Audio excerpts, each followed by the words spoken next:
വധശിക്ഷ കാത്ത് യമനിലെ ജയിലിൽ കഴിയുന്ന നിമിഷപ്രിയയുടെ മോചന കാര്യത്തിൽ വീണ്ടും തടസ്സങ്ങളാണ് ഇപ്പോൾ കടന്നുവരുന്നത്. താൽക്കാലികമായി വധശിക്ഷ സ്റ്റേ ചെയ്തെങ്കിലും തലാലിൻ്റെ കുടുംബം മാപ്പ് നൽകാൻ തയ്യാറല്ലെന്ന സൂചനയാണ് പുറത്തുവരുന്നത്. മോചനവുമായി ബന്ധപ്പെട്ട് ഇടപെടലുകൾ തുടരവേ കൊല്ലപ്പെട്ട തലാലിൻ്റെ സഹോദരൻ അബ്ദു മഹദി ദിവസം ചെല്ലുന്തോറും തൻ്റെ നിലപാട് കൂടുതൽ കടുപ്പിക്കുകയാണ്. സഹോദരൻ്റെ ഖബറിടം സന്ദർശിച്ച ചിത്രം സമൂഹമാധ്യമങ്ങളിൽ പങ്കുവച്ചുകൊണ്ട് താൻ നിലപാടിൽ ഉറച്ചു നിൽക്കുമെന്ന സൂചനയാണ് അദ്ദേഹം നൽകുന്നത്. സമയമെടുത്താലും ദൈവം വാഗ്ദാനം ചെയ്ത വിജയം ലഭിക്കുക തന്നെ ചെയ്യും എന്ന് സഹോദരൻ അബ്ദുൽ ഫത്താഹ് മഹദി ആ ചിത്രത്തിനൊപ്പം എഴുതിയിട്ടുണ്ട്. നിങ്ങൾ രക്തത്തിന് പ്രതികാരം ചോദിക്കുന്നവനാണെങ്കിൽ അതാണ് നിങ്ങളുടെ വിധി. കുറച്ച് സമയമെടുത്താലും ദൈവസഹായത്താൽ നിങ്ങൾക്കുള്ള വാഗ്ദത്ത വിധി ആണത്. അക്രമത്തിന് ഇരയായതിനു ശേഷം ആരെങ്കിലും സ്വയം പ്രതിരോധിച്ചാൽ അവർക്കെതിരെ കുറ്റമില്ല എന്ന് ഖുർആൻ പറയുന്നു.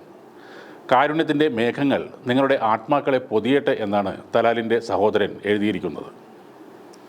നിമിഷപ്രിയയുടെ വധശിക്ഷ അതല്ലാതെ മറ്റൊരു ഒത്തുതീർപ്പിനും ഞങ്ങൾ തയ്യാറല്ലെന്ന് നേരത്തെയും സഹോദരൻ വ്യക്തമായി തന്നെ പറഞ്ഞിരുന്നു. അനുരഞ്ജന ശ്രമങ്ങളോടുള്ള തങ്ങളുടെ നിലപാട് വ്യക്തമാണ്.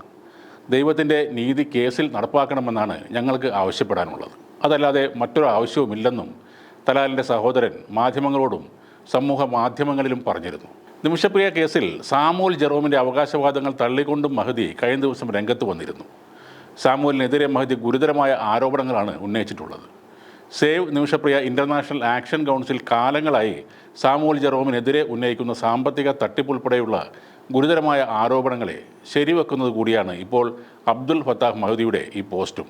കേസിലെ അഭിഭാഷകൻ എന്ന പേരിലായിരുന്നു സാമുവൽ ജെറോം മലയാളം മാധ്യമങ്ങളിലും BBC ഉൾപ്പെടെയുള്ള അന്താരാഷ്ട്ര മാധ്യമങ്ങളിലും നിറഞ്ഞു നിന്നത്. എന്നാൽ സാമുവൽ ജെറോം അഭിഭാഷകൻ അല്ലെന്നും പ്രതിയുടെ കുടുംബത്തിൻ്റെ യമനിലെ പ്രതിനിധിയായി പവർ ഓഫ് അറ്റോർണിയുള്ള ആൾ മാത്രമാണെന്നും അബ്ദുൽ ഫത്താഹ് പറയുന്നു. ഈ കേസിൽ ഇതുവരെ കാര്യമായ യാതൊരു ഇടപെടലും സാമുവൽ നടത്തിയിട്ടില്ലെന്നും ഇന്നേവരെ ഒരു മധ്യസ്ഥ ചർച്ചയ്ക്ക് ഞങ്ങളെ ബന്ധപ്പെടുകയോ വിളിക്കുകയോ ഒരു ടെക്സ്റ്റ് മെസ്സേജ് പോലും അയച്ചിട്ടില്ലെന്നും അദ്ദേഹം പറഞ്ഞു. പ്രസിഡന്റ് വധശിക്ഷ വിധി അംഗീകരിച്ച ശേഷമാണ് സനയിൽ വെച്ച് ആദ്യമായി സാമുവലിനെ കാണുന്നതെന്നും അപ്പോൾ സന്തോഷവാനായ എന്നോട് അദ്ദേഹം അഭിനന്ദനങ്ങൾ എന്നാണ് പറഞ്ഞതെന്നും മഹദി ആരോപിക്കുന്നു.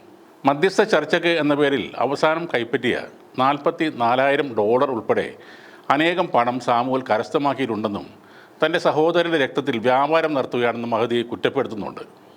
അറബിയിലും മലയാളത്തിലും ഇംഗ്ലീഷിലും പങ്കുവച്ച പോസ്റ്റിൽ സാമുവൽ ജെറോം പല വേദികളിൽ നിന്നും പണം പിരിക്കുന്നു എന്നും പറയുന്നു. മധ്യസ്ഥതയുടെ പേരിൽ ഇദ്ദേഹം ഒരിക്കൽ പോലും തൻ്റെ കുടുംബത്തെ ബന്ധപ്പെട്ടിട്ടില്ല എന്നും എന്നാൽ ആ പേര് പറഞ്ഞ് ഇയാൾ പണം പിരിക്കുകയാണെന്നും ഇക്കാര്യം തെളിയിക്കാൻ വെല്ലുവിളിക്കുന്നതായും ഫത്താഹ് അബ്ദുൽ മഹദി ആ പോസ്റ്റിൽ പറയുന്നു. അബ്ദുൽ മഹദിയുടെ ഈ പോസ്റ്റിന് പിന്നാലെ സുപ്രീം കോടതി അഭിഭാഷകനും സേവ് നിമിഷപ്രിയ ആക്ഷൻ കൗൺസിലിൻ്റെ ഉപദേഷ്ടാവുമായ അഡ്വക്കേറ്റ് സുഭാഷ് ചന്ദ്രൻ രംഗത്ത് വന്നു. ഒരേ സമയം ദയകാത്ത് കഴിയുന്ന നിമിഷയുടെ കുടുംബവും ഇരയായ തലാൽ മഹദിയുടെ കുടുംബവും വഞ്ചിക്കപ്പെട്ടു എന്നാണ് അദ്ദേഹം പറയുന്നത്. ഞങ്ങൾ പൂർണ്ണമായും തലാലിൻ്റെ കുടുംബത്തിൻ്റെ വികാരങ്ങളെ മാനിക്കുന്നു. തെറ്റ് ചെയ്ത സഹോദരി നിമിഷപ്രിയയ്ക്ക് വേണ്ടി നിരുപാധികം മാപ്പിരക്കുന്നു എന്നും അദ്ദേഹം പറയുന്നു. മോചനത്തിനായി സാമുവലിന് $44,000 നൽകി. അത് എന്തിനാണ് ഉപയോഗിച്ചതെന്ന് അറിയിച്ചിട്ടില്ല. ദയവ് ചെയ്ത് മോചന ശ്രമങ്ങളെ പരാജയപ്പെടുത്തരുത് എന്നായിരുന്നു സുഭാഷ് ചന്ദ്രൻ്റെ പ്രതികരണം.